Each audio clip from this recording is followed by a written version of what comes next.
ساڵتان لەبێت تۆم کاتتان باش گرنگترین هەواڵەکانتان پێشکەش دەکەن. پارێزگاری هەولێر ڕایگەیاند هەرچەندە ڕێژەی تووشبوون و مردن بە کۆرۆنا زیادی کردووە، بەڵام پەنانا بەنەبەر داخستنی ناوەندەکانی خوێندن.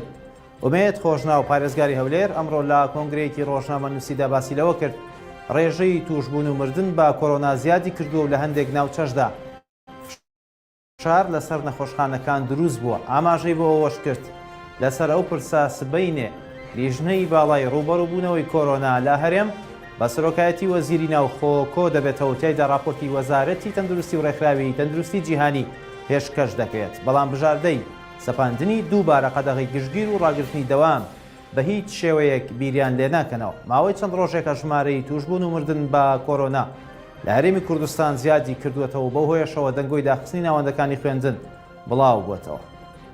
بەڕێوەبەری چاودێری و بازرگانی سلێمانی ڕایگەیاند گرانبوونی شمەک و پێداویستیەکان لە دەسەڵاتی کەسدا نییە و تاکە چارەسەر گرنگیدانە بە بەرهەمی ناوخۆ.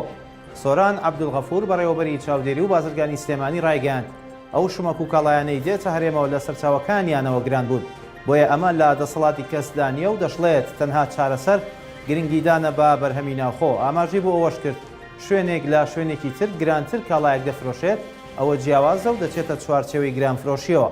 سۆران عەبدولغەفور وتیشی تەنها چارەسەر گرنگیدانە بە بەرهەمی ناوخۆیی و پاڵپشتیکردنیەتی بۆ ئەوەی بتوانن ئەوانەی پێویستی ڕۆژانی هاوڵاتیانە پەری پێ بدەن.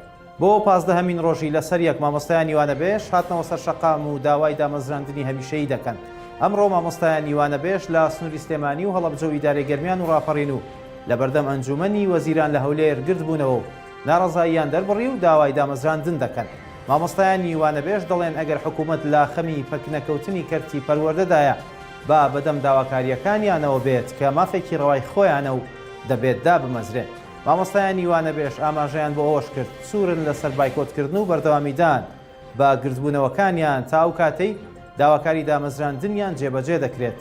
چەند ساڵێکە مامۆستایان یوانەبێژ داوای دامەزراندن دەکەن، بەڵام بە بیانووی قەیرانی داراییەوە حکوومەت ئامادە نیە داواکاریەکانیان جێبەجێ بکات و لە ئێستاشدا ژمارەی مامۆستایان یوانەبێژ گەیشتووەتە نزیکەی 22,000 مامۆستا. موقتەدا سەدر ڕایگەیاند هەموو دەستێوەردانێکی هەرێمی و نێودەوڵەتی لە کاروباری ناوخۆی عێراق ڕەت دەکەنەوە. موقتەدا سەدر ڕێبەری ڕەوتی سەدر لە تویتێکدا نووسیوێتی بە دوای پتەوکردنی پەیوەندین لەگەڵ وڵاتانی دراوسێدا کە دەستوەرنەدەن لە کاروباری ناوخۆی عێراق، سەدر دەژڵێت بۆ ڕێگری لە دەستێوەردانی وڵاتانی دراوسێ لە ئاستێکی بەرزدا گفتوگۆیان لەگەڵ دەکەن. ئەگەر بەدەم بانگەوازەکەیانەوە نەیەن ئەوە پەنابۆکاری دیبلۆماسی و نێودەوڵەتی دەبن.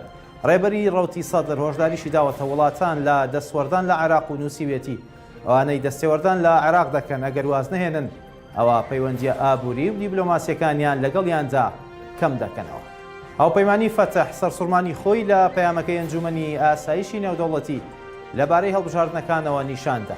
هاوپەیمانی فەتەح بە سەرۆکایەتی هادی عامری لە ڕاگەندراوێکدا ڕەخنەی لە پەیامەکەی ئەنجومەنی ئاسایشی نێودەوڵەتی گرتووە و ڕایگەیاندووە کە وێ ڕای ئەوەی زۆربەی لایەنە سیاسیەکان و کاندیدان ناڕەزایەتی خۆیان نیشانداوە لەبارەی ئەنجامە بەرایەکانی هەڵبژاردنەکان، بەڵام ڕاگەیەندراوەکەی ئەنجومەنی ئاسایشی نێودەوڵەتی و نێردەکەی لە عێراق جێگای پرسیارە. ئەوەشی خستوەتە ڕوو بێلایەنی ئەنجومەنەکە نیشان نادات بە تایبەتیش کە نێردەی یەکێتی ئەوروپا ژمارەیەک پێشەلکاری لە ڕۆژی هەڵبژاردنەکاندا و ڕاگەیاندنی ئەنجامە بەرایەکان تۆمار کردووە. پێشتر ئەنجومەنی ئاسایشی نێودەوڵەتی ڕاگەیەندراوێکی لەبارەی هەڵبژاردنەکانی پێشوەختەی ئەنجومەنی نوێنەرانی عێراق بڵاو کردەوە و تێیدا پیرۆزبایی سەرکەوتنی پرۆسەکەی کردبوو.